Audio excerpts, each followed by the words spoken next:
Bon dia, buenos días, bon dia a tothom. Obrim aquest workshop amb la Andrea Momoitio. Parlem en castellà, perquè així ella també ens entén millor. Es periodista con un máster en estudios feministas y de género y periodismo digital. Es coordinadora de Pícara Magazine y encargada principalmente de las cuestiones relativas a la imagen de marca de proyecto en la revista. Escribe en público, también en el diario.es y en El Salto, y lo combina con formación sobre perspectiva de género y periodismo, que es un poco, y violencias machistas, que es la temática del taller que empieza ahora. Cuando quieras, Andrea, puedes empezar, luego abriremos un turno de palabras, vamos un poco justas de tiempo, pero intentaremos adaptarnos. Vale. Bueno, buen día. Por contarle a la intérprete, Pícara tiene signo y es así, y el mío es así. Vale.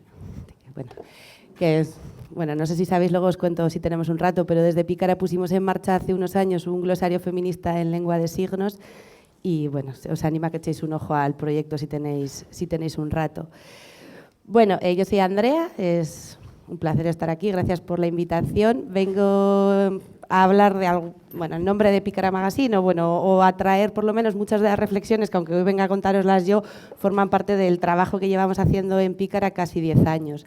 A mí me gusta empezar siempre diciendo que cuando hablamos sobre todo de violencias machistas y medios de comunicación, que nosotras no cubrimos la actualidad. O sea, ninguna de nosotras en Pícara, en nuestra redacción, cuando hay un asesinato machista, no lo contamos. Entonces, es verdad que siempre hablamos de estas cuestiones con mucho pudor, porque todo lo que os voy a contar parte de la observación externa de cómo otros medios de comunicación abordan esta cuestión, ¿no? Entonces, bueno, pues desde fuera es mucho más fácil ser crítica, ver los fallos y hacer propuestas que luego en el día a día es verdad que es más complicado quizás sacar adelante. De hecho, yo creo que uno de los principales problemas que nos encontramos a la hora de hablar de medios de comunicación y de violencia machista es que es un tema que cada vez está más presente, se han escrito infinidad de guías, se han hecho proyectos, formaciones en todos los medios, sobre todo en los medios de comunicación públicos, pero todas estas iniciativas generalmente han partido de las instituciones. Es difícil que hayan sido necesidades que hayan demandado las redacciones de los medios de comunicación o propuestas que hayan hecho los periodistas y las periodistas que trabajan en esta cuestión. Entonces esto es un problema, porque es fácil que yo pueda ir a un medio, a una redacción y decir que las dinámicas que llevan a cabo no son lo suficientemente feministas, que hay que tratar esta cuestión desde otro punto de vista, pero luego hay que verse en el día a día, hay que verse con la información que les llega, hay que ver cuando hay prisas, cuando la imprenta hay que mandar el periódico ya porque sale el día siguiente. Bueno, que yo insisto en esto porque es verdad que últimamente parece más fácil vivir de hablar contando cómo hay que hacer periodismo que hacerlo. Estamos en un momento en el que la situación de la profesión es súper precaria y a veces a mí me da un poco de apuro pedir a las compañeras y a los compañeros que hagan un trabajo que no está pagado y que no es fácil hacer, ¿no? Y que resulta a veces como muy fácil criticar. Entonces yo desde ahí también animaros a que consumáis prensa crítica, que sí que está haciendo muchas de estas cosas. Y bueno, sí que con esta idea que el otro día comentaba en un congreso de periodismo feminista que hicimos en Bilbao, Patricia Simón, una compañera de La Marea, decía que ahora es más fácil vivir diciendo, ¿no?, el periodismo hay que hacerlo así, así y asao, que hacerlo. Entonces, bueno, porque esto lo quería destacar, ¿vale? Cuando hablamos de violencias machistas y medios de comunicación, una de las primeras cuestiones con las que nos encontramos o a las que nosotras aludimos es, cada 5 años hace un estudio que se llama el Monitoreo Global de Medios. Si estáis vinculadas de alguna forma a los medios de comunicación, seguro que en algún momento lo habéis consultado porque es un estudio de referencia que nosotras citamos continuamente, se hace cada 5 años, como os decía, va a haber uno nuevo el año que viene, que yo estoy deseando ya verlo porque llevamos 5 años dando los mismos datos, pero una de las cosas que más llama la atención cuando vemos este estudio, que analiza cuál es la presencia de las mujeres en los medios de comunicación de todo el mundo, de qué manera aparecemos representadas, qué pasa con la radio, con la tele, con los medios digitales, es algo bastante complejo. Lo que sigue llamando mucho la atención es que las mujeres apenas aparecemos representadas en los medios de comunicación, muy poco. Somos prácticamente más de la mitad de la población y aparecemos representadas, lo voy a mirar para no equivocarme, en un 28% de las noticias. En los diarios digitales es verdad que es un poquito más, pero creo que es 32, algo así, os lo digo de memoria. Solo hay un tema en el que las mujeres aparecemos igual de representadas que los hombres, y es en el que lo que tiene que ver con el crimen y con la violencia. Cuando se habla de violencia o de diferentes maneras, en muchos ámbitos distintos, o de crimen, ahí las mujeres aparecemos tan representadas, un poco más incluso, que los hombres, en un 51% de los casos. Entonces esto nos lleva a hacernos una pregunta, y es si las mujeres apenas aparecemos en los medios de comunicación y cuando aparecemos es en el rol de víctimas, ¿será que es contraproducente seguir informando de las violencias machistas? Bueno, pues esta es una pregunta que está sobre la mesa y que, como todas las preguntas, tiene una respuesta compleja y ambigua, que es sí y no. Es contraproducente a veces y no es contraproducente otras veces, ¿no? Y lo que os voy a ir contando o lo he estructurado diciendo cuándo sí es contraproducente y cuándo no. Y yo creo que a través de esto se van a ver muchas de las cuestiones de las que nosotras, como ya os digo, hemos reflexionado estos últimos años, insisto, como observadoras externas. Me gustaría verme a mí en una redacción cubriendo estas noticias, seguramente hubiese cometido muchos de estos errores yo también. Es contraproducente informar de las violencias machistas cuando no vamos a aportar ni contexto ni a la información. Cuando vamos a dar la información así pura es contraproducente, sí. ¿Por qué? Porque una de las principales funciones de los medios de comunicación es precisamente contextualizar la información, contar a la gente por qué pasan las cosas que pasan. Ahora encima estamos en un momento en el que la ciudadanía, sin necesidad de un periódico ni de un periodista, tienes acceso a la información directamente, tienes acceso a las fuentes primarias, tú puedes saber qué está opinando el Ayuntamiento, la Generalitat, qué han dicho los bomberos, qué han dicho los Mossos, tú puedes entrar directamente a sus webs, leer sus notas de prensa, ver sus comunicados en Twitter, en Facebook. ¿Para qué hacemos falta entonces las periodistas, ¿no? O sea, ¿qué función tenemos ahí? Pues yo creo que es momento, especialmente ahora, de recuperar la que yo creo que siempre ha sido nuestra principal función, que es a través de un método periodístico que tiene que ver con la comprobación de los datos y con ponerlos todos en un contexto, contar a la gente si eso que están diciendo es verdad, por qué está pasando eso que están diciendo que está pasando. Bueno, de alguna forma no limitarnos a coger la información y transmitirla, porque para eso no hacemos falta los periodistas y las periodistas. Y si nos limitamos a eso, estamos condenados a desaparecer. ¿Por qué esto es tan importante, además, cuando hablamos de cómo informar de las violencias machistas? Porque hay una asignatura que todavía tenemos pendiente, y eso que el movimiento feminista lleva insistiendo en esto décadas, y es la violencia machista es una violencia estructural.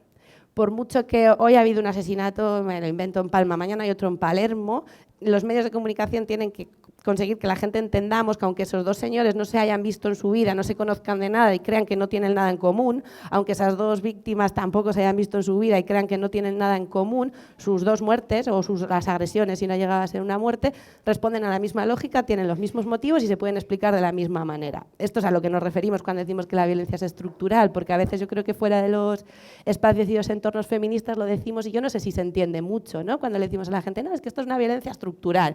Bueno, ¿eso qué quiere decir? Quiere decir que pasa por lo mismo, y nuestro trabajo, una de las principales funciones de nuestro trabajo es explicar por qué sucede eso. O sea, tenemos que conseguir que en los medios de comunicación se nos cuente y se nos explique por qué los hombres siguen matando a las mujeres sistemáticamente en todo el mundo. ¿Por qué pasa eso? Eso es lo que necesitamos, saber que ha habido una asesinada más, una menos. Esa información, como ciudadanas, podemos acceder a ella de cualquier otra manera, ¿no? Para eso no necesitamos periodistas. Cuando también es... estaba con el sí, ¿no? Perdona. ¿Y cuándo sí tenemos que informar sobre las violencias? ¿Cuándo no es contraproducente? También cuando contamos con fuentes expertas, ¿no? Porque, claro, las periodistas, aunque esto está bastante extendido y es verdad que el formato tertulia lo favorece, hay periodistas que creen que ya saben de todo o que es peor, que podrían saber de todo en algún momento, ¿no? Que tú puedes ir a cualquier lado y opinar de cualquier cosa, pero no, obviamente no es cierto y solo hay que encender una televisión, abrir un periódico para darnos cuenta de que habitualmente hablamos de cosas que no tenemos ni puñetera idea, pero para subsanar eso hay algo que es básico en el periodismo, que son las fuentes. Y cuando decimos fuentes, decimos esa gente o esos lugares a los que nos acercamos para buscar información, para buscarla y luego después, por supuesto, contrastarla, ¿no?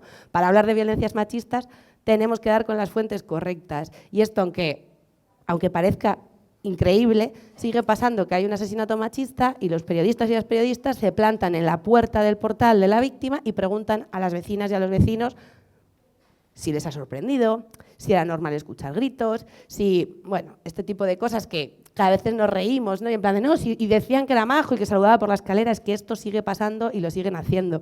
Es verdad que a veces nos nos encontramos con que, sobre todo los compañeros y las compañeras que trabajan en tele, una de las cosas que suelen decir es que tiene que ver con la necesidad de tener planos recursos, imágenes para rellenar esos minutos de televisión mientras una voz en off cuenta lo que ha pasado. Bueno, eso es una excusa malísima, porque si lo que quieres son imágenes, recurso, puedes ir, por ejemplo, a la concentración que seguro que ha convocado el movimiento feminista de ese lugar, ¿no? Bueno, es una excusa mala que no nos sirve.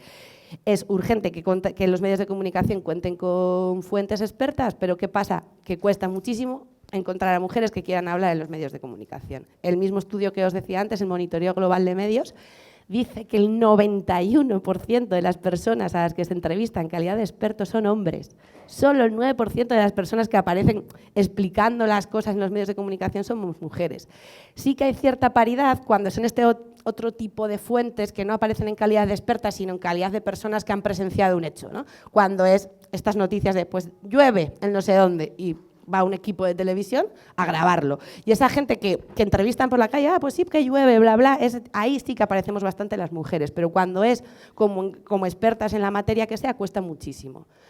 No salimos, pero para nada, ¿eh? Y es verdad que en esto ha habido iniciativas, no conozco aquí en Cataluña, pero en el País Vasco, por ejemplo, sí que hemos impulsado muchas iniciativas en esta línea de crear bancos de expertas, de intentar establecer relaciones con la universidad, con instituciones, para que de alguna manera fluya la comunicación y sea fácil. Oye, necesito alguna compa que me hable de este tema. Cuesta muchísimo. O sea, incluso a nosotras, que yo creo que somos un medio que en general podemos resultar amable para las mujeres, o sea, que cuidamos bastante, que si necesitas leer el texto, a veces hasta te lo pasamos, ¿no? Que esto no es muy habitual en periodismo, nos cuesta un montón. Y ves a una tía experta que ves su currículum y te quieres caer del susto y te dice que pues es que no sé si te voy a saber responder. ¿Cómo que no me vas a saber responder? O no puedo, porque es verdad que muchas veces tiene que ver con las dificultades que todavía tenemos las mujeres para hablar en público, y a veces tiene que ver con cuestiones más prácticas como es la conciliación. Si pasa algo a las 6 de la tarde y tu jefe en un periódico tradicional te dice a las 7 menos cuarto, hazme una pieza para dentro de un par de horas, a esas horas es muy difícil encontrar a una mujer que esté dispuesta a dejar lo que está haciendo y atenderte al teléfono, o si es televisión que les mandes una cámara y te atienda. A veces tiene que ver con eso también, ¿eh? Aunque bueno, sigue estando presente, yo creo, la dificultad que tenemos las mujeres para exponer nuestra opinión en público. No hemos sido educadas para ello, eso es obvio, y sobre todo luego las repercusiones de lo que nosotras decimos pues son otras muy distintas, ¿no? Yo creo que las compañeras que están más presentes en televisión o en medios de comunicación con más visibilidad que el nuestro, desde luego, lo sufren continuamente. O sea, nuestras opiniones están en continuo cuestionamiento, ¿no? Entonces, incluso cuando somos expertas en algo nos cuesta mucho hablar. Pero bueno, insistir a los medios de comunicación en que para hablar de violencia machista tenemos que contar con expertas, y pueden ser desde psicólogas que hayan trabajado con mujeres que han vivido víctima a una activista feminista que lleva toda su vida en las calles peleando por esto, ¿no? O sea, el abanico de expertas en esta materia es muy amplio, y ahí también yo creo que está la riqueza de una buena periodista, ¿no? Saber ir moviéndote, ir aportando enfoques distintos, porque si no estaríamos contando todo el día la misma noticia, por desgracia muchas veces con el mismo resultado. Otra cosa que es muy clave y que yo creo que los medios de comunicación empiezan a hacer ahora... Voy a beber agua, ¿vale? Un momento. Que hablo como los loros. Así descansa, que luego va a tener agujetas, con lo rápido que hablo yo. Una de las cosas que también creemos que es urgente que los medios de comunicación integren es que hay que mostrar el rechazo y la repulsa social que provoca la violencia machista. También desconozco cuál es la situación exactamente en este territorio, pero por ejemplo en Euskal Herria, la Euskal Herriko Mundu Marcha, que es la delegación de la Marcha Mundial de las Mujeres en Euskal Herria, tiene un protocolo de acción, si hay un asesinato machista dentro del territorio, incluidas también las provincias francesas, en un plazo de 24 horas, siempre en el mismo sitio, siempre a la misma hora, se activa un protocolo, vamos, protestamos, nos frustramos y nos vamos a nuestras casas muy tristes. Los medios de comunicación no cubren habitualmente este tipo de informaciones, ¿no? Y es importante que lo hagan, porque es importante que los agresores también sean conscientes de que su actitud o sus actos tienen cierta condena y cierta repulsa, ¿eh? Es verdad que desde luego que no tanto como nos gustaría. Y además ser críticos con esto, ¿no? Si ha habido un asesinato, ha habido una concentración y, por ejemplo, no han aparecido las instituciones o desde las instituciones no se ha convocado ninguna acción, pues los medios de comunicación deberían denunciarlo. Oye, ¿qué ha pasado? ¿Cómo no estáis aquí? ¿Dónde estáis? ¿Qué hay más importante? Y sobre todo también poner entre las cuerdas. hay un asesinato en una ciudad, bueno, pues llamar al área de igualdad o al que corresponda en esa ciudad, ¿qué ha pasado? ¿Con esto se hizo algo? ¿Se sabía? ¿No se sabía? Vale, ¿qué va a pasar a partir de ahora? ¿Qué medidas vais a tomar? Darle seguimiento a eso también, ¿no? Porque se cuentan los casos como si no hubiese responsabilidades y como si acabasen ahí, ¿no? Cuando esa mujer es asesinada. Y bueno, tenemos que darle seguimiento a las cuestiones, poner entre las cuerdas a los responsables. Y en esta línea también yo creo que es importante que tengamos o incluir en las agendas de los medios de comunicación de manera más o menos estable, difundir cuáles son los logros del movimiento feminista. Es un movimiento que ahora sí que tiene quizás más visibilidad, pero en el que llevamos muchas décadas trabajando, consiguiendo pequeños avances, y yo creo que es muy importante que los medios también tengan el chip de habitualmente ir contándonoslos, ¿no? Y ir poniendo en valor cuál es el papel tan importante del movimiento feminista. Otra cosa cuando vas a informar de esto es que es importante que ofrezcamos recursos. Una de las funciones también más importantes de los medios de comunicación es tener una vocación de servicio, por eso se siguen publicando cuáles son las farmacias de guardia o cuál es el número que ha tocado en la lotería, aunque ya digas quién va a mirarlo ahí, ¿no? Pero bueno, en los medios siempre ha estado muy, muy presente esta idea de servir también a la ciudadanía, ¿no? No solo de informar, sino de aportar algunos recursos. Pues cuando hablamos de violencias machistas también, pero ojo, cuidado, porque los que han asumido que tienen que de alguna forma dar algún recurso, plantan el 016, dicen que hay que denunciar y creen que eso es todo lo que pueden aportar, ¿no? Entonces, bueno, insistir mucho en que la vía judicial es una vía, solo una, que desde luego que si una mujer decide tomar ese camino tiene que estar acompañada, o sea, ya creo que nos entendemos todas, pero que es una única vía, o sea, que puedes tomar otras también, ¿no? O sea, y ofrecer todos estos recursos, ofrecer, por supuesto, también el del 016, pero no solo, no quedarnos con eso, porque luego nos encontramos también que si no ofrecemos recursos, luego nos encontramos además, o solo ofrecemos eso, con reproches. Y luego nos encontramos mucho también en muchos temas, es que no había denunciado, es que nadie sabía nada de este tema. Bueno, también pues mucho cuidado con eso, porque denunciar no es la única de tus opciones, ¿no? Ni muchísimo menos. Y además, también en otra de las funciones básicas de un periodismo crítico, que es poner entre las cuerdas al poder, vigilarlo y cuestionarlo, los medios de comunicación también deberían ser muy críticos con el Poder Judicial y con la situación de desamparo y de vulnerabilidad en el que deja a muchas mujeres. Y no podemos abocar a las mujeres a la denuncia, cuando luego sabemos que entran por la puerta ya no del juzgado, sino de la comisaría, y lo que se encuentran es a veces muchísima hostilidad, gente que no entiende, que no sabe muy bien cómo abordar la cuestión, o cuando decimos, no, es que sigue en casa, no se ha ido a una casa de acogida, pues tenemos que ser también muy conscientes que las casas de acogida no es en todos los sitios, pero al menos allí yo las pocas que conozco tienen unos panoramas que, bueno, o sea, que yo no sé si querría para mí un espacio como ese, y bueno, y los medios de comunicación tienen que aportar estos recursos, darlos a conocer, criticarlos y proponer otros también, ¿no? No solo quedarnos con eso. Hace unos años, a raíz de un reportaje que publicó mi compañera Yune Fernández en Pícara, que igual lo leísteis porque lo petó bastante, que se titulaba Yo quería sexo pero no así, que hablaba de las relaciones sexuales que empiezan siendo una relación sexual consentida. Tú conoces claro, todo esto en el marco de una relación heterosexual, por supuesto, ¿no? Una mujer conoce a un hombre en un momento, se van juntos al espacio que sea, a priori hay interés por tener una relación sexual y en un momento decide pararse, ¿no? Y ellos no lo entienden, siguen y acaba siendo violada. Lo difícil que es denunciar ese tipo de violaciones, ¿no? Porque luego te vas a la comisaría y te preguntan, pero ¿tú querías? Pero no te fuiste con él, pero te obligó, no me obligó, pero luego, o sea, bueno, este tipo de cuestiones es difícil denunciarlas, y a raíz de ese reportaje nos escribió una mujer de Galicia, no recuerdo exactamente de dónde, a contarnos que ella lleva prácticamente, no sé si 4 o 5 años en un proceso judicial larguísimo, porque había sido violada por su novio, porque era su novio de toda la vida, y bueno, contaba muchas cosas, y entre ellas el titular, ¿no? Que yo al final también a veces caigo en quedarme con el titular. El titular era que ella prefería volver a ser violada que volver a pasar por un proceso judicial así, que se había sentido completamente cuestionada, ridiculizada, revictimizada, que no la habían creído sus amigas, que habían cuestionado su familia, o sea, terrible.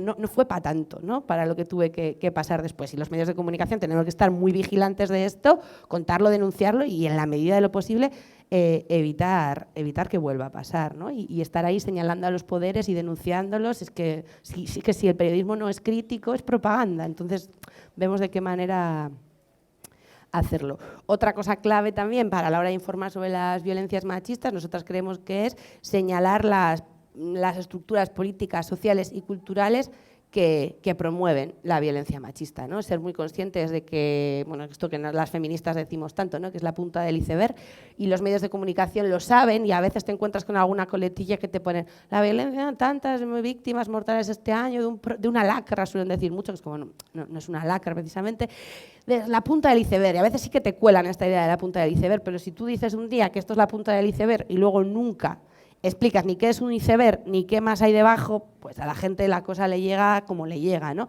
Y esa función de utilidad pública y de formación que tienen los medios, pues en el caso de la violencia machista hay que ponerla en marcha de una manera más consciente, porque de otras cosas ya se han ocupado, además de que las entendiéramos, ¿no? Haciéndonos reportajes, crónicas, entrevistas, análisis, como los medios quieran que tú entiendas algo y que creas en algo, ponen toda su maquinaria en marcha para que así sea, ¿no? Pero en el caso de la violencia machista parece que no sucede así. Y es que a veces, sobre todo cuando desde las instituciones se promueven, pues vamos a hacer una formación a la televisión pública vasca, a la radio, tal. Se hacen este tipo de iniciativas, yo creo que partiendo de una idea, no sé si inocente o qué, de que se hace mal porque no se sabe hacer, ¿no? Que esto como, bueno, pues podemos ir, pues que vaya Pícara, que vaya Irán Chuarela, que vayan formadoras feministas a contar a esta redacción cómo hay que informar sobre las violencias machistas, ya os digo, partiendo de esta idea de que igual no saben, igual no han caído. Eso yo creo que es un planteamiento bastante peligroso, porque en caso de querer, cuando ha querido alguna periodista, ha sentido que ha tenido algún problema a la hora de abordar una información o no ha sabido cómo hacerlo, generalmente se ha ocupado de llamar, de preguntar y de ver cómo hacerlo. Cuando no se hace, generalmente es porque no hay mucho interés por hacerlo, porque los medios de comunicación, igual que la sociedad, está llena de gente que no está de acuerdo con esto de que la violencia es algo estructural, que no lo cree, que cree que esto no es un problema, que cree que esto son cosas que pasan y que, bueno, que tampoco, pero ¿cómo nos vamos a poner aquí a relacionar una con otra? ¿Qué tendrá que ver lo que le pasa hasta aquí que lo que le pasa a otra allá? O sea, muchas veces esto no se hace, todo esto que vengo diciendo, porque no se cree que sea importante, o no están de acuerdo, o ideológicamente creen exactamente todo lo contrario y hacen todo lo contrario con un interés tan político y tan transformador como el contrario, ¿no? Entonces yo creo que esto también lo tenemos que tener en cuenta y no pecar de ingenuos, porque a veces vamos y vas a dar una formación, y esto también pasa un montón de veces. Como no sea obligatoria, no viene nadie. Vienen las que ya están convencidas, las que llevan un año peleando y peleando y peleando para que te inviten, y llegas y te ves allí con ellas y dices, bueno, pues que nos tomamos un café, ¿qué tal te va la vida? ¿No? O sea, ¿qué vamos a hacer? Si no es obligatorio, no vienen. Y si vienen obligados o obligadas, te trolean. Te trolean desde la primera palabra hasta la última y te cuestionan, ¿y tú qué sabrás? ¿Y tú cómo hubieses hecho esto? O sea, realmente te encuentras con muchísima hostilidad, pero no solo en los medios de comunicación, porque yo en los últimos años nos invitan a través de una ONG, que tienen un acuerdo con la Universidad del País Vasco para que vayamos a clases de primero de periodismo a hablar de esta cuestión. Es un ambiente muy hostil, sobre todo como se hayan juntado en la parte de atrás más de 6 chavales, ya te han preparado la mañana, ya te la han hecho, o sea, ya van a estar todo el rato cuestionándote, faltándote, luego unas evaluaciones, o sea, a mí en la última me ponían una evaluación, es una vergüenza que una persona como esta venga a la universidad, ha sido radical, ha sido feminista, o sea, esto nos lo seguimos encontrando, pues son chavales de primero, luego hay otras que, se les cambia la cara y dices, va, acaban de ver la luz, ¿no? Y te vas con esa sensación, pero es verdad que hay muchísima hostilidad, muchísima resistencia, y no es que la gente no sepa, es que no están de acuerdo, y esa es la resistencia que tenemos que tratar de vencer. Esto es cuando tenemos que informar y cómo, muy a grandes rasgos. ¿Cuándo no tenemos que informar o de qué manera no tenemos que informar de las violencias machistas? Pues mucho cuidado cuando revictimizamos a las víctimas. Yo creo que esto es un mantra un poco ya sabido seguramente por todas las que estáis aquí, pero esto lo tenemos que tener muy en cuenta y tenemos que ser muy conscientes de ello cada vez que abordemos cualquier información.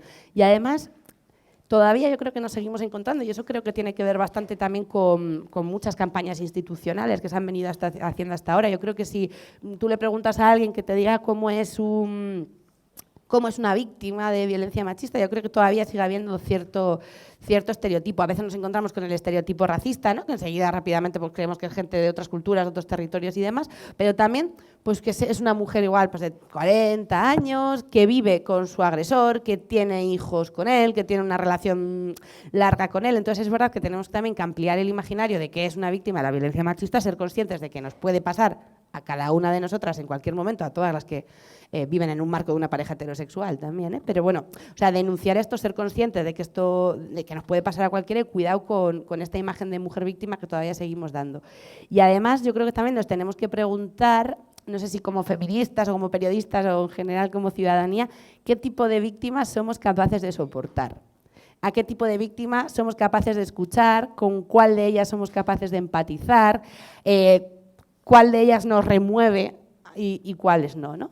Ahí con esto seguramente lo visteis porque es un vídeo que fue muy viral. Uno de los vídeos encima, yo creo, si no el más, uno de los más vistos de Playground, la revista esta que ya está, yo creo, no sé muy bien qué están haciendo ahora, pero hasta hace poco hacían muchos vídeos y demás y se veían mogollón. Uno de los vídeos era el de Ana Bella, no sé si lo visteis, que era una mujer con un fondo negro, hablando de cuál había sido su vivencia como víctima de violencia machista, cómo había decidido salir de ahí en un tono muy amable, muy bueno, no sé, un tono que yo creo que esa es una víctima que nos gusta. O sea, esa es una víctima yo creo que soportamos. Luego hay otras que no soportamos tanto. Lo digo muy entre comillas, espero que se entienda lo que quiero decir. Pero, por ejemplo, Patricia Simón, que la nombrábamos hace un rato, entrevistó para Pícara a una mujer que se llama Pilar del Álamo, no estoy segura, que poco después, además de que la entrevistáramos para Pícara, murió porque tenía cáncer. Y es una entrevista... Para mí es una de las cosas de las que más orgullosa estoy de haber publicado en Pícara en estos 10 años. Es una entrevista de 20 minutos en vídeo que yo creo que está ejecutada, abordada, grabada, todo casi de una manera impecable, ¿no? Por ejemplo, hay momentos, es muy habitual que cuando alguien en una entrevista en los medios de comunicación llora, la cámara se le acerca aquí, ¿no? Pues en esta entrevista, por ejemplo, esta mujer llora y se ve porque creíamos que era importante dejarlo, pero justo la cámara hace todo lo contrario, que es alejarse. Yo os animo a que la veáis y la veáis como fijándoos en estas cosas, porque yo creo que es como un ejemplo muy, muy bueno de cómo creemos nosotras que hay que abordar estas cuestiones. Y Pilar no era una víctima de esas que yo creo que nos gusta tanto escuchar como sociedad, ¿no? Porque ella era mucho más crítica, era muy crítica con las instituciones, era muy crítica con los recursos, era muy crítica con cómo había actuado su entorno, su familia, con lo que le habían contado a ella que era la violencia machista, que no correspondía para nada con lo que ella vivía. Decía, o sea, a mí, bueno, me compensaba quedarme, yo era plenamente, o sea, no es esta idea de que de repente un día te das cuenta de que estás siendo víctima de violencia machista, ¿no? Sino ella decía, era plenamente consciente de estar viviendo esta situación, pero me pegaba de vez en cuando, se podía soportar, era más fácil soportar eso que pensar en irme con mis hijos, ¿a dónde? ¿No? Y en un momento intentó irse y al final volvió porque no tenía no tenía recursos para empezar en otro sitio. Y dice, bueno, y es algo puntual, no es como dicen, ¿no? Que todos los días te pegan, no, pues a veces pasa. Y esa voz es mucho más difícil escucharla. Yo creo que nos cuesta mucho más escucharla, que nos apela más y que, por supuesto, tiene siempre menos espacio en los medios de comunicación, ¿no? Entonces, también rescatar este tipo de voces. Luego también otro tema con el que tenemos que tener cuidado, y lo lanzo, seguramente aquí hay alguien que sepa mucho más de esto que yo, desde luego, pero a mí me impacta mucho cuando escucho a Miguel Lorente, seguramente le conoceréis, que ha escrito mucho sobre todo sobre micromachismos en la Universidad de Granada y fue, yo creo, delegado del Gobierno contra la violencia machista. Él suele decir, ahora mismo en este momento entre 15 y 20 hombres están pensando en cómo matar a sus mujeres. Ese es el cálculo que él ha hecho. No sé muy bien cómo lo ha hecho, a ver, lo explica, pero bueno, o sea, el hecho en sí es muy impactante. Si lo buscáis así, aparecen muchas entrevistas en las que habla de esta cuestión. Yo creo que esto tenemos que ser muy conscientes de ello, también como medios de comunicación, porque sí hay cierto efecto rebote. O sea, de esto no sé si se puede demostrar, pero es verdad que hay gente que ya empieza a hablar de estas cuestiones, de que es habitual que si ha habido 2 asesinatos una semana y un tercero, un cuarto, ¿no os fijáis a veces que se dan como muy juntos? En otros ámbitos se ha entendido que los medios de comunicación tenían que ser muy cautos porque tienen ese impacto, ¿no? Y la gente ve las cosas en la tele y las quiere imitar. Así que también cuidado con no dar ideas a los agresores, cuidado con cómo lo contamos, ir pensando, yo creo, ¿no? Quien se dedique más a este ámbito, ir pensando en, bueno, si hay que darle una vuelta a esta cuestión, ¿no? Por ejemplo, con el tema de los suicidios, es verdad que durante mucho tiempo ha habido cierto pacto entre los medios de no informar o informar de una manera muy determinada porque se sabía que se generaba cierto efecto rebote. Últimamente se está cuestionando esto y sí que se empieza a hablar más, ¿no? Desde otras perspectivas. Bueno, yo creo que en esto tenemos que ir pensando para ver cómo lo abordamos, pero el hecho de saber, ¿no? Que cuando escribes algo y lo publicas, lo va a leer igual un señor que está pensando en si es mejor matar a su mujer con el hacha o con la motosierra, pues bueno, igual es mejor no dar detalles de cómo lo hizo el anterior, ¿no? O desde luego pensar en ello. Y esto es verdad que no tengo muy claro, lo dejo para el debate. En esta línea, los detalles escabrosos y el morbo, bueno, es que esto... Los detalles escabrosos y el morbo no debería caber en ningún tipo de información, pero claro, es que estamos ante un panorama mediático e informativo que hay que repetirlo una y otra vez, porque se entran en unos detalles que son terribles. O sea, se hace un espectáculo de algunas cuestiones que son sangrantes. Y veníamos antes hablando en el metro, para mí 2 casos recientes que son muy paradigmáticos y a los que alguien que se dedica a analizar cosas, molaba que se pusiera a ver qué ha pasado con estas 2 cuestiones, fueron el caso de Juana Rivas y ahora lo de Diana Quer. Juana Rivas apareció en los medios de comunicación siendo la madre de España. Juana estaba en mi casa, en la tuya, en la de todo el mundo. Juana era una cosa, o sea, todo el mundo con Juana a muerte, ¿cómo es posible? Declaraciones de 2 medios de comunicación, denuncias, hasta que aparece el tipo en escena. El tipo en escena, además, que en esta idea encima de los medios de comunicación que te dicen a veces, hombre, es que hay que conocer las 2 partes. Bueno, pues depende, ¿no? O sea, a mí hay versiones de la historia que no me interesan para nada, ¿no? Pero con esta idea de la neutralidad que los medios de comunicación siguen vendiendo, aparece el señor en escena, se dispone a hablar con los medios de comunicación y ahí lo tienes. En Ana Rosa, en Susana Griso, y no hace falta ya estar en ningún más sitio, porque como estés con esas 2, ya tienes el circo mediático y garantizado. Aparece este hombre en escena y Juana resulta que se lo ha inventado, que está un poco loca, que no es buena madre, y se dio la vuelta a la tortilla completamente, bueno, hasta la situación en la que estamos ahora, que el tipo se llevó a las criaturas y Juana en mi casa ya no está, desde luego. No sé si espero que alguna de vosotras la siga cobijando, pero el resto pasamos a otra cosa y Juana se acabó y Juana a ver cómo sigue esta historia, ¿no? Eso fue un espectáculo brutal que encima para nada no parecía al principio que se estaba generando ciertos movimientos de solidaridad, que podíamos hablar de muchas cosas, porque claro, hay que aprovechar esas cuestiones para, venga, pues vamos a hablar de la custodia compartida impuesta, vamos a hablar del SAP, vamos a hablar de, joder, esta mujer mía lo que ha hecho, qué valentía, qué arrojo, no, qué coraje, joder, enfrentarte a las instituciones, a las leyes. Esta tía es una cabrona, le ha robado a niña este pobre hombre italiano que mira qué majo, no sé qué bien viste, fuera. O sea, y nos sacan de la escena y encima, o sea, dejándonos en una situación mediática que yo creo que fue luego difícil levantar. Y luego, por espectáculos, lo que está pasando ahora con la familia de Diana Quer. Si no fuera suficiente con que asesinen a tu hija, a tu hermana, en esa circunstancia, nos encontramos con, sobre todo el padre, que ha tomado un camino muy determinado, ¿no? en relación a la muerte de su hija, pidiendo la cadena perpetua, apareciendo el padre de España, ¿no?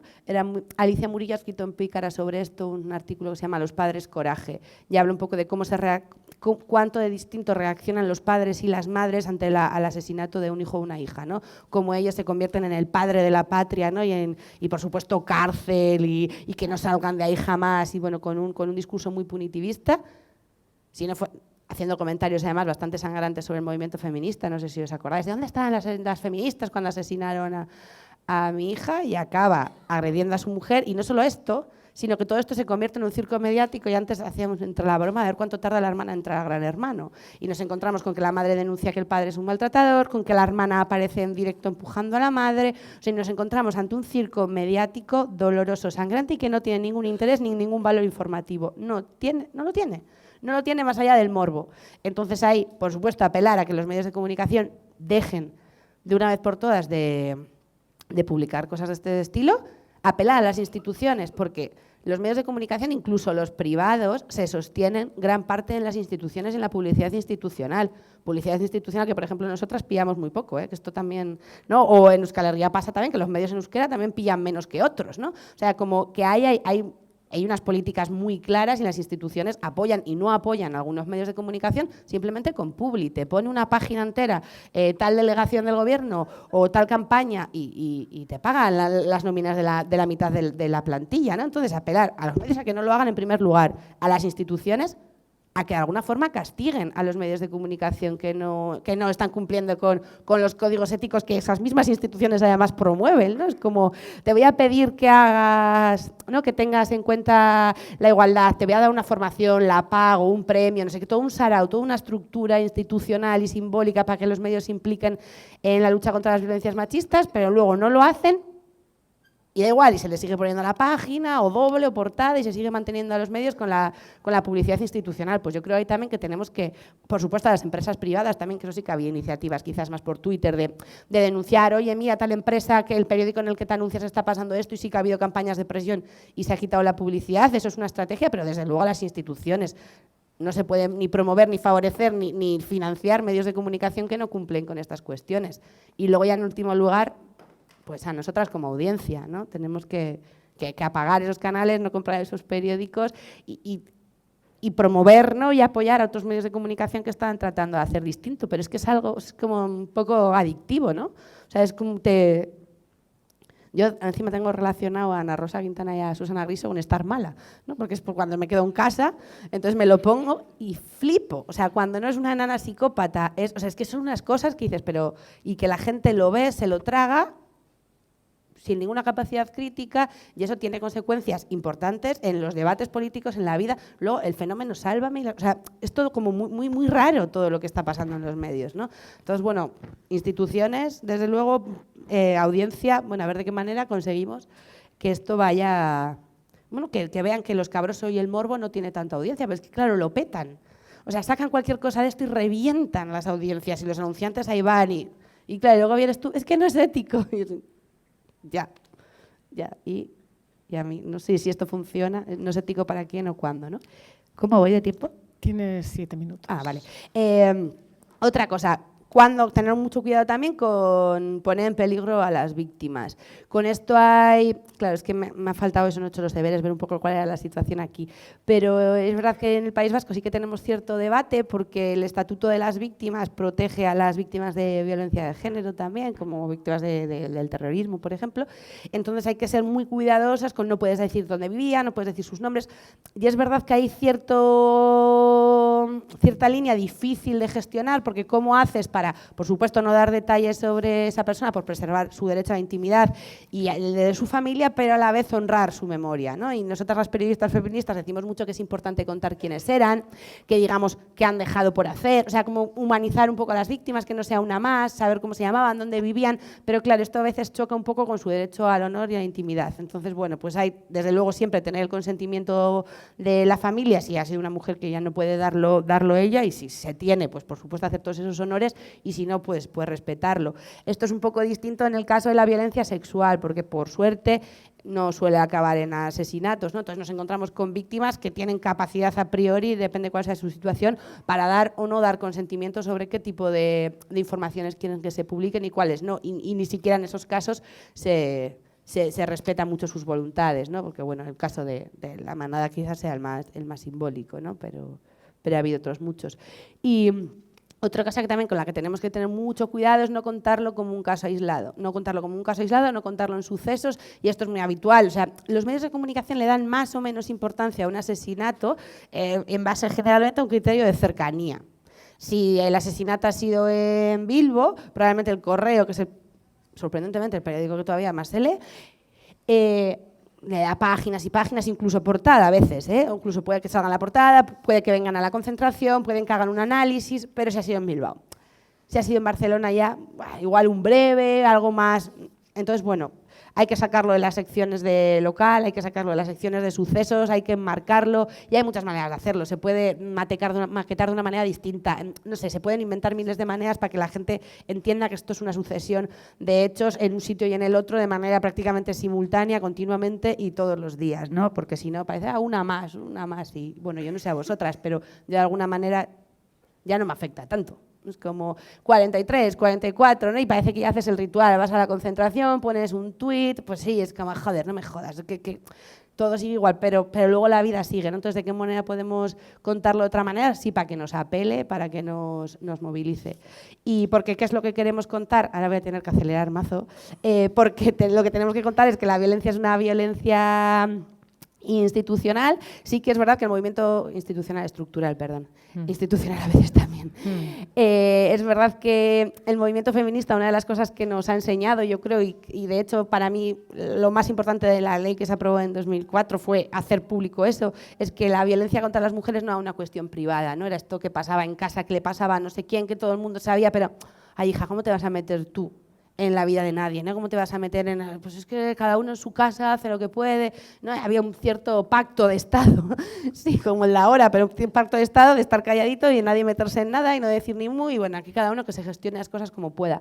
Es verdad que la ley supuso para eso un cambio brutal. Es como, no, esto no es un problema que pasa en tu casa, esto es un problema serio, esto es un problema político, esto va a tener su propia ley, va a tener sus propios recursos, y eso a nivel simbólico fue brutal. Ahora la ley se podría mejorar, por supuesto, ¿eh? O sea, en eso no voy a entrar, pero sí que hizo de ese problema que parecía privado un problema político. ¿Qué nos falta ahora, bajo mi punto de vista? Hacer de ese problema que sigue pareciendo individual uno colectivo. Que sepamos que es un problema público, pero no es un problema público que te afecta a ti. Es que si te afecta a ti, me está afectando a mí. O sea, con cada leche que te dan a ti, con cada uno de tus miedos o con el asesinato de cualquiera de nosotras, se va parte de la libertad de todas. Y parte de nuestra capacidad para vivir una vida libre de violencias, para movernos libremente por la calle, para ser felices, para vivir una sexualidad libre y plena.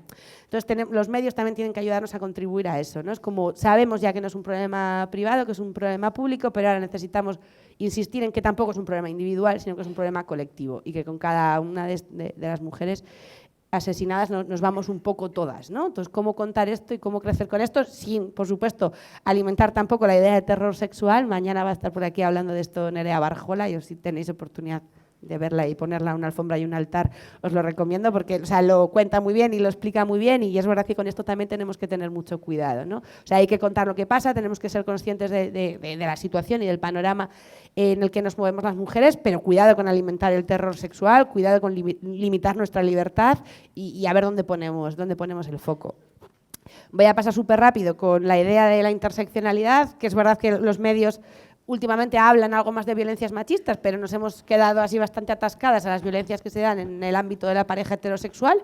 Últimamente, por desgracia, ha saltado un poco más al foco mediático la violencia sexual, pero hay otro tipo de violencia, hay otras violencias que no aparecen tanto en los medios de comunicación y sobre todo que cuando aparecen no se relacionan con esta estructura heteropatriarcal en la que vivimos, ¿no? A veces se habla de homofobia, se habla de lesbofobia, de transfobia, pero no se tiende a explicar que todas estas violencias parten de la misma estructura. Y más allá de esto también, en esta idea de periodistas como vigilantes del poder, que a mí me gustaría pensar que alguno todavía queda en esa línea, ser capaces de entender muy bien cuáles son las estructuras de poder que actúan en cada caso y entender que no es lo mismo la violencia que voy a sufrir yo como mujer lesbiana, que una compañera migrada, que una compañera racializada, y entenderlo, explicarlo y señalar dónde vienen cada una de estas cuestiones, ¿no? Hubo para nosotras un caso muy impactante, por cercanía también, y bueno, y lo fue el caso, pero bueno, a nosotras nos pilló muy de cerca porque fue en Bilbao, no sé si os acordáis del hombre este al que la prensa bautizó como el maestro Shaolin, y luego cuando se supo que no era maestro Shaolin, el falso maestro Shaolin, es lo que decidieron que era una buena manera de llamar, al asesino de mínimo que sepamos 2 mujeres que aparecieron descuartizadas, una había nacido en Nigeria, otra había nacido en Colombia, las 2 vivían en Bilbao y se dedicaban a la prostitución. Claro, nosotras con este caso tuvimos mucho debate, hablamos mucho, también como era en Bilbao, pues teníamos a mucha gente cercana trabajando en el tema y nos preguntábamos, por ejemplo, si había que contar que eran prostitutas y que eran personas migradas, ¿no? ¿Era importante contar eso? ¿Sí? ¿No? ¿De qué manera? Bueno, un poco en la línea de todo lo que hemos venido hablando hasta ahora, a nosotras sí que nos parecía importante, pero nos parecía importante no para contarlo y dejar ahí el dato, porque la gente ya podía intuirlo viendo las fotos, por ejemplo, que eran personas racializadas, sino para señalar cómo eso había contribuido de alguna manera a sus asesinatos, ¿no? Contando que la ley de extranjería atenta contra los derechos humanos de la gente y que tiene que ser una prioridad no solo del movimiento feminista, sino de todos los movimientos sociales, hay que abolir esa ley como sea, contando que las ordenanzas municipales, en este caso el Ayuntamiento de Bilbao, por ejemplo, lo que propician generalmente es que las mujeres que se dedican a la prostitución tengan que salir de los centros urbanos para poder hacerlo sin que tener a la policía encima, cosa que entonces supone ponerlas en una situación de riesgo todavía mayor. Para denunciar estas cuestiones y estas estructuras de poder nos parecía importante decir que eran personas que habían vivido un proceso migratorio y que se dedicaban a la prostitución, pero en este marco del contexto. Y ya no me da tiempo, pero la idea de que tenemos que contar para reparar, que contar ayuda a reparar, pero para eso tenemos que contar con las voces de las mujeres que han sobrevivido a la violencia, con sus familias, con sus hijas si quieren, con sus amigas, pero tenemos que construir otros relatos y otras maneras de entender qué es la violencia y qué huellas y qué heridas deja en todas nosotras, ¿no? Y luego la idea también que a mí me llama mucho la atención, y es que las mujeres que han sobrevivido apenas están presentes en los medios de comunicación. Nos cuesta mucho, ¿no?, encontrar a mujeres referentes que hablen de sus procesos, o no que hablen de los suyos propios, ¿no?, pero que se hayan convertido en referentes de esta cuestión, que estén en los medios, que hablen, que cuenten, ¿no? Yo creo que sus voces sería importante recogerlas, porque resulta que lo habitual es que nos encontremos con que alguien en una institución decide que es un tema en el que hay que tratar, se dota de recursos, nos llaman a nosotras o a otras que no nos dedicamos a esto en el día a día, pero vamos, lo hacemos, a los periodistas parece que les importa poco. Pero y las mujeres víctimas de violencia, ¿cómo les gustaría ser representadas, ¿no? ¿Cómo se sienten al verse? ¿Se reconocen? ¿No? Reabre las heridas, ¿no?, las repara? ¿De qué manera nuestro trabajo ayuda o no ayuda a su reparación, ¿no?, y a la justicia, y a la memoria y a la reparación, que al final son cuestiones básicas que las tenemos claras en otros ámbitos y que quizás hay que traer también a esto, ¿no?, los medios de comunicación como garantes de justicia, memoria y reparación para las mujeres víctimas de violencia machista, que en el fondo somos todas nosotras. Por otro lado, ¿no? Esto es bastante desolador si lo dices así. Y ya, creo, ¿no? Déu-n'hi-do. Sí. Así que ahora sí tenéis comentarios. Gracias, Andrea. Qué calor estoy. Sí, hace calor, sí. Por esto no voy a ir yo nunca a la tele, por los focos. Bueno, es el turno ahora de abrir el turno de palabras para hacer un poco de debate. Yo quería plantear dos cosas para abrir el debate. El primero, el tema de los riesgos del efecto imitación que tú has apuntado, ¿no?, sobre si tenemos que informar o no. A principios de los 2000 se planteó hacer una moratoria precisamente para evitar este efecto imitación. Se dijo, bueno, igual es interesante dejar de informar, ¿no?, como se hacía con el suicidio, ¿no? Yo creo que al final se decidió que no, porque entonces si no lo volvíamos a llevar al ámbito privado, ¿no?, y que lo que había que hacer era informar, pero siempre pensando en cómo informar, ¿no?, evitando estos detalles, ¿no?, explicando. Ahora el suicidio se empieza a explicar como fenómeno social, ¿no? Un poco creo que podemos ahondar en esta idea, ¿no?, de si al final el foco hay que ponerlo en cómo informamos y no tanto en si informamos o no, superando este debate, ¿no?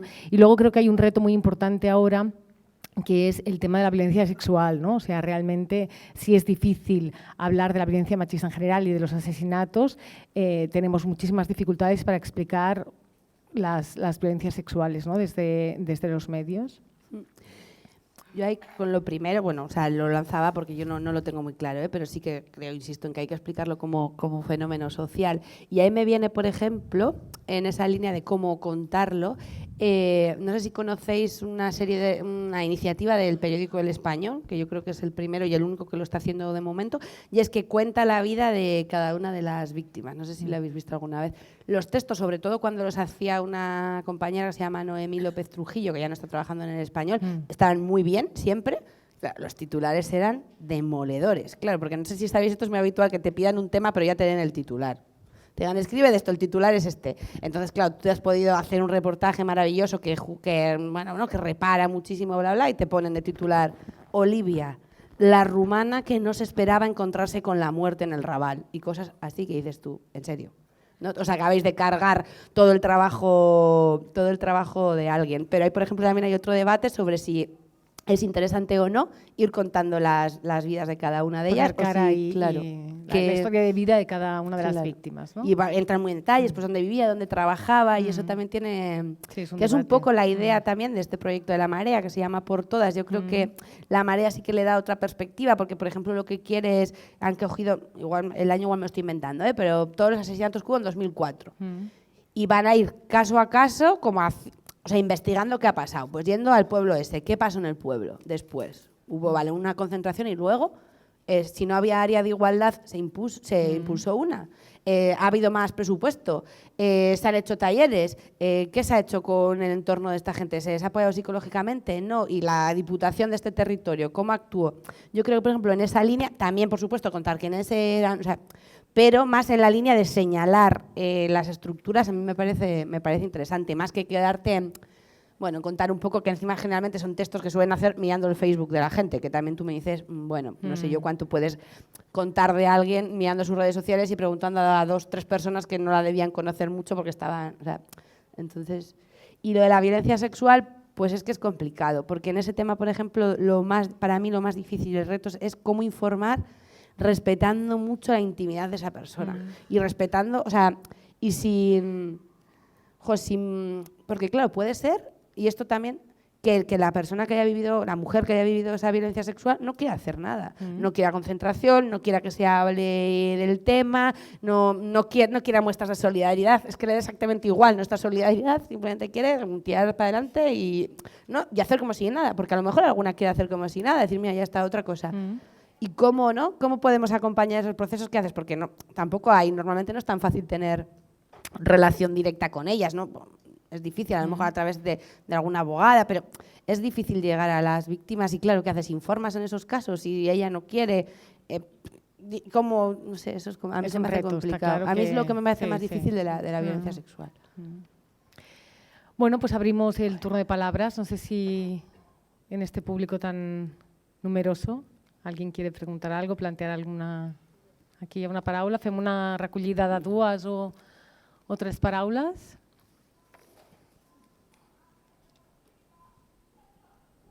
Hola, buenos días. Crec que està desconnectat. Sí, creo que sí. Ara? Buenos días. Jo crec que està desconnectat. ¿Y yo me puedo quitar esto sin liarla con el micro? Yo creo que sí, que ¿no? estoy un pollo, chaval. Cuidado que tienes un cable. A ver. Sí, pues, ¿no? Sí, ¿no? Tienes el cable. No, Hola. Claro, la estoy liando. No. Hola. Tengo el cable Ahora por sí. aquí. ¿Ahora sí? Sí. Espera, Bueno, espera que no me ahorque ahora mientras te hago. Yo simplemente quería hacer un poco de memoria en cuanto, retomando lo último que has explicado, de que hay pocas mujeres que salgan a los medios de comunicación y expliquen su vivencia como violencia. Y yo retomo el caso que fue uno de los primeros, hace, no sé si hará posiblemente 20 años, Ana Orantes, Sí, sí. sí. de una mujer que explicó en un programa parecido a lo que hemos dicho hace un momento, que esas 2 señoras que comentabais hace un momento, y su marido la acabó quemando viva y murió. Entonces, claro, yo entiendo que ya es un hecho muy traumático para una mujer toda la experiencia que tiene de violencia. Y luego el coraje de explicarlo, y yo creo que queda en la memoria histórica de las mujeres que padecen este caso, porque ha sido siempre como muy recordado, ¿no? Sí, sí.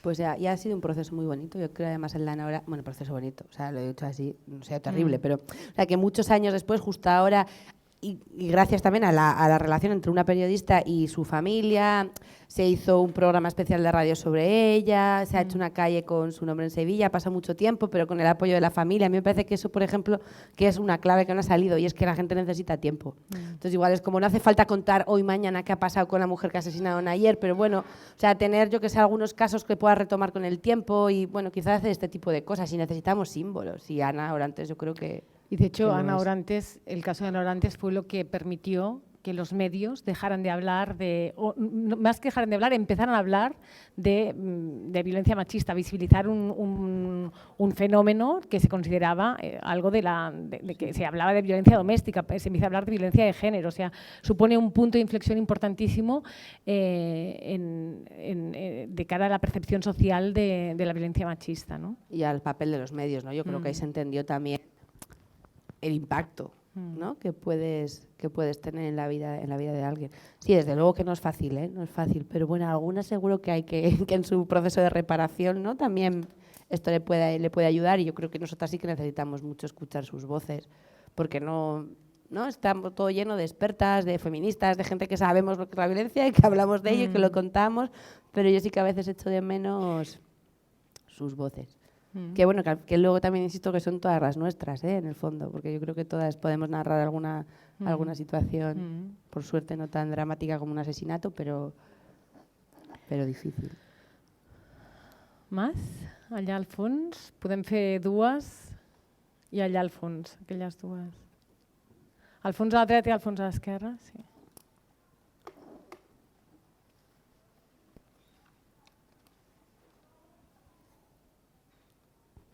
Qué sudada tengo. Ya hace mucho calor. Sí. Llamarlas. Bueno, buenas. Yo varios temas. Uno, también doy clases en la universidad, como te decías, en periodismo. Obviamente, si se juntan 6 chavales al fondo, intentan inmolarte la clase, otra cosa es que lo consigan. Y en periodismo yo les explico, ¿no?, cómo comunicar los sucesos de violencias machistas sin morbo. Cuando yo tengo alumnado hace 10 años, 12 que doy clases, que ya están trabajando, me dicen, Rosa, es que es imposible, me piden que lo escriba así, que no les dejan. Primero, la libertad del periodista de poder escribir como él quiera, no, el periódico define qué líneas tienen que seguir, por tanto, las noticias se dan como se dan. Segundo, bueno, si somos muchas personas aquí, 3 hombres he contado cuando me he levantado. Por tanto, vuelve a ser cosa nuestra, siempre es cosa nuestra. Los medios de comunicación están plagados de machos, con lo que si esta mirada no les interesa, seguirán reproduciendo lo que se reproduce. Al igual se trata de que esta sociedad se diluya ya del todo y empecemos con otra nueva, porque desde esta no hay entrada. Y tercera, yo estoy haciendo relatos de mujeres supervivientes, ya no víctimas, supervivientes de la violencia, porque creo que es la idea que tenemos que dar. De la violencia machista entras sin saber cómo, porque al final, también educadas en esta sociedad, lo puedes ver pero no lo detectas hasta que llevas un tiempo, pero sales y sí sales sabiendo cómo. Entonces, animar a los relatos de mujeres supervivientes, que somos un montón, que aquí seguro que en este auditorio la mayoría lo somos, y poder explicarlo desde el momento en el que dije stop y no más. Pues pásanoslos, los relatos, si quieres algún día publicarlos. Sí, claro. Tindrem temps després a l'hora del cafè. Gràcies. I allà al fons hi havia una altra paraula. Bueno, interesante, ¿no?, esta propuesta desde la universidad, una periodista y académica. Sí, lo que dice también de los jefes, ¿no? Eso, es que eso, y no toca el timbre, y a ver qué te dicen las vecinas. Yo tengo una compi que trabaja en la tele y dice, es que a mí no me abren. Joder, pues Antena 3 la han abierto. Ya, pues será más maja la reportera de Antena 3. Yo que sé, a mí no me han abierto. Y claro, pues yo creo que ya pues no la creen mucho, ¿no? Porque nunca la abre nadie. Claro, pero es que te ves así, tienes que acabar engañando, porque si dices, no, es que yo no creo en este enfoque, no sé qué, pues fuera. O sea, ahí está, pues otra, ¿no? Que venga y que haga lo que yo quiera. Entonces es como... Si estás en precario, eres temporal, claro, no y te la precariedad tiene ¿no? nombre de mujer, vamos, si el periodismo es precario, nosotras estamos, vamos, extra jodidas. Y allí había otra palabra, ¿sí? Buenas. Yo quería preguntarte por los hombres, es decir, ¿cuál No, es no el se lugar oye. Y yo no te veo. Hola, ¿ahora? Sí. Quería preguntarte por el lugar de los hombres en el relato, porque nunca están, o sea, siempre los obviamos y tratamos estos casos como si ellos no tuvieran nada que ver, y pasa con la comunicación y pasa con cualquier abordaje de las violencias machistas. Entonces, no sé, igual es tiempo de que empecemos a incorporarlos, a interpelarlos Sí, a señalarlos.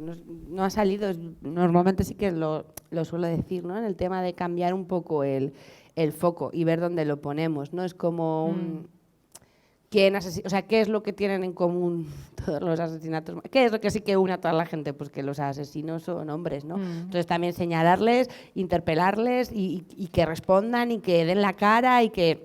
Bueno, a ver cómo... Sí, eso es urgente que lo hagamos, pero no solo en cosas relacionadas con violencia, ¿eh? A veces me pasa, yo tengo mucha manía a los temas esto que les encantan a los medios de comunicación, de la primera mujer el no sé qué. Yo, no, o sea, ya no puedo más con esto, o sea, en serio, nunca más ya un titular de la primera mujer en hacer no sé qué. O sea, porque llevamos ya con esto un montón de tiempo y parece que acabamos de llegar al planeta. Contamos la primera, la segunda, la tercera, la cuarta, ¿no? Y parece que acabamos de llegar al planeta. Llega alguien, tú le das un periódico y cree que las mujeres aparecimos hace un par de décadas en el mundo. O sea, porque dices, joder, en serio, ¿y dónde han estado estas tías? Es que no se entiende.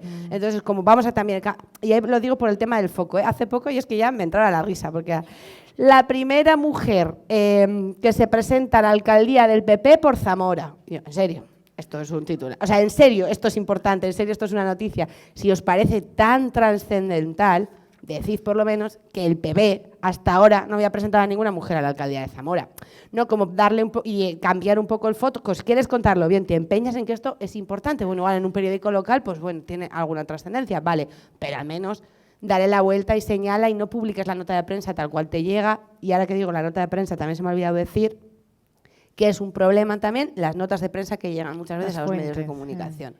Y hace poco con el asesinato de la mujer trans en Oviedo salió y muchos medios lo denunciaron y denunciaron que la nota de prensa que les había llegado de la policía ponía que era un hombre y que ellos pusieron que era un hombre y que luego saltamos los feministas que no estábamos respetando su identidad de género, pero que no sabían que era una mujer trans porque la nota de la policía ya había salido diciendo que era un hombre. Y es que las notas que salen de los gabinetes de prensa de la policía a veces dejan mucho que desear y los medios de comunicación, yo lo siento si creéis que la noticia llega y los periodistas la contrastan, la amplían. Normalmente copian, pegan, adaptan el titular si hace falta por espacio y ya. Entonces, o sea, también hay desde las instituciones a veces hay que los gabinetes de prensa es algo que no se trabaja tanto. Se va al periódico, pero la mitad de lo que ves en el periódico no se escribe allí, pero vamos, ni de lejos.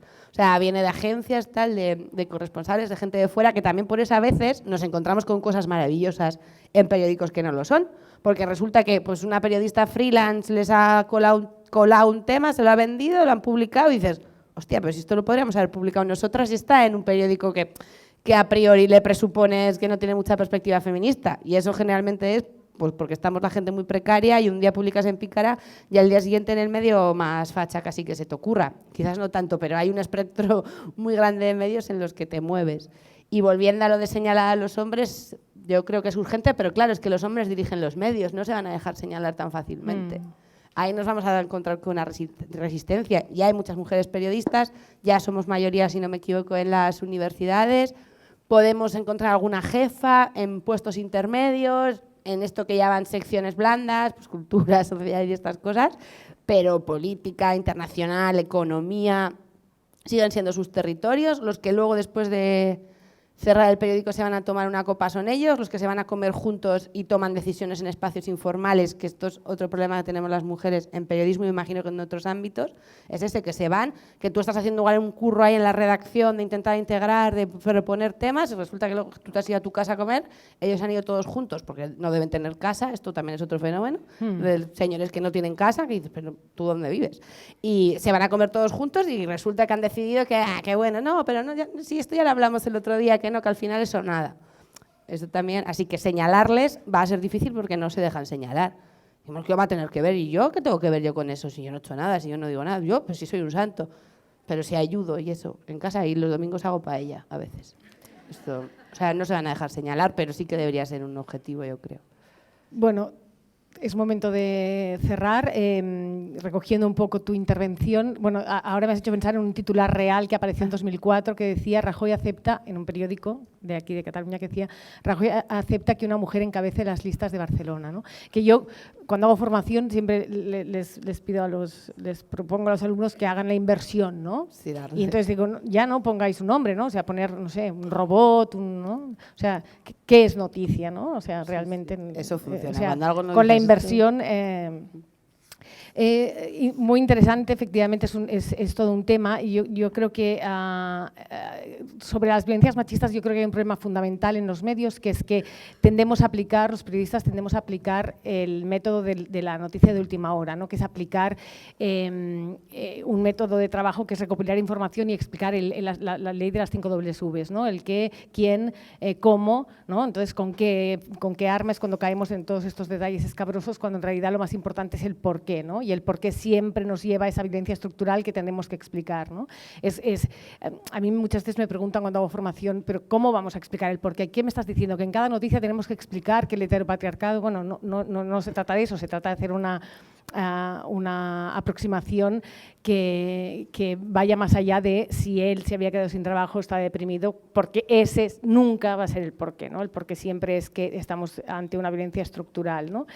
Y respecto al tema de las expertas, interesante también, aquí en Cataluña tenemos el Cercador d'Expertes, que hace muchísimos años publica y actualiza periódicamente el ICD, el Institut Català de las Dones, pero además has hecho referencia al monitoreo global, que estamos esperando los datos 5 años de 2020, pero allí también nos dicen cosas interesantes sobre quién hace las noticias, ¿no? Y al final resulta que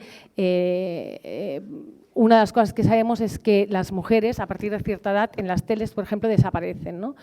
Que esto también nos indica que la veteranía, que está siempre asociada a la credibilidad de un medio, es patrimonio exclusivo de los hombres, ¿no? Respecto a la dificultad de encontrar mujeres, creo que también es importante tener en cuenta, hace ya varios años, The Atlantic publicó un artículo que se llama The Confidence Gap y que viene a explicar un poco lo que ahora llamamos el síndrome de la impostora, ¿no? Dos periodistas norteamericanas se preguntaban por qué era tan difícil encontrar mujeres y colegas, ¿no?, entre ellas, que en los medios hablaran, ¿no?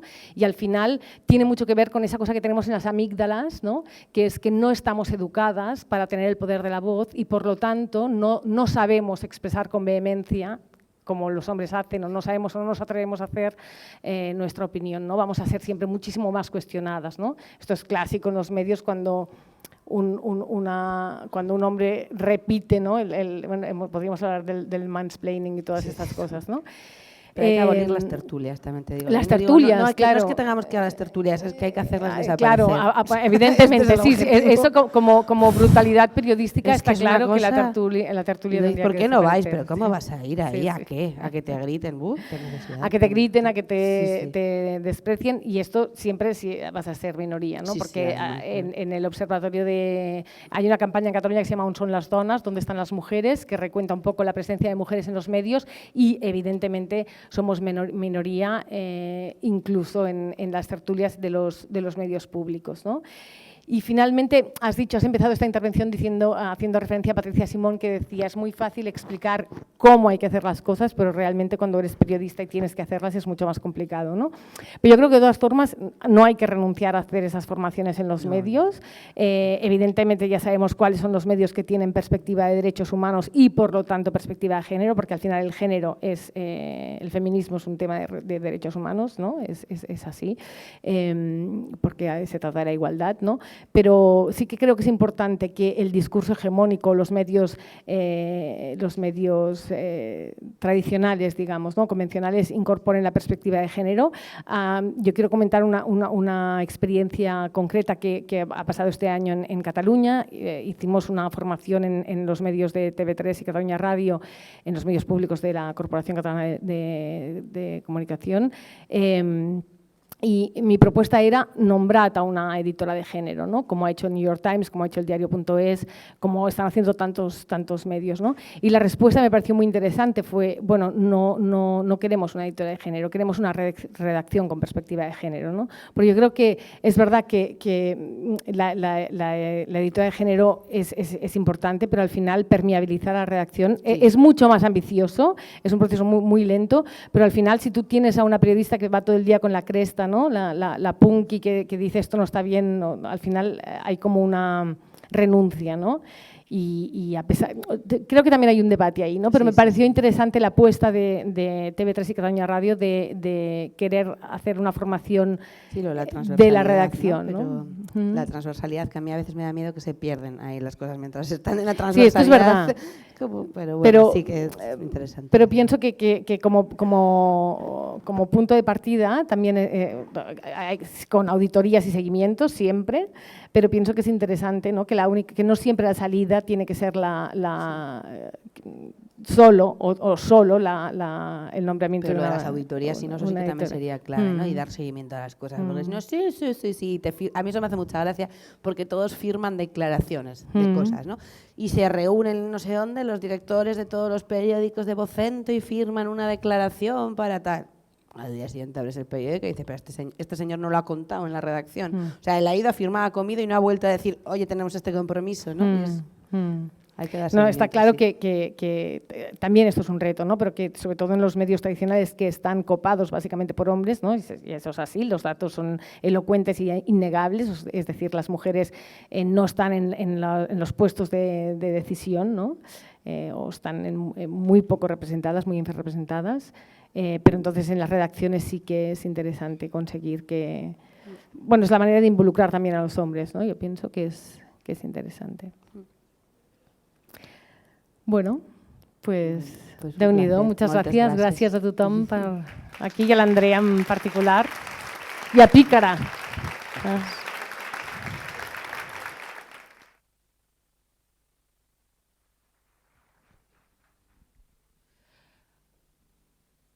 Bueno, ja podeu sortir a fora a la pausa cafè. Abans de marxar us demanem una cosa, que no deixeu res a la sala perquè ara juntarem per fer la conferència i si ens podeu fer un favor i podeu girar la cadira. Moltes gràcies.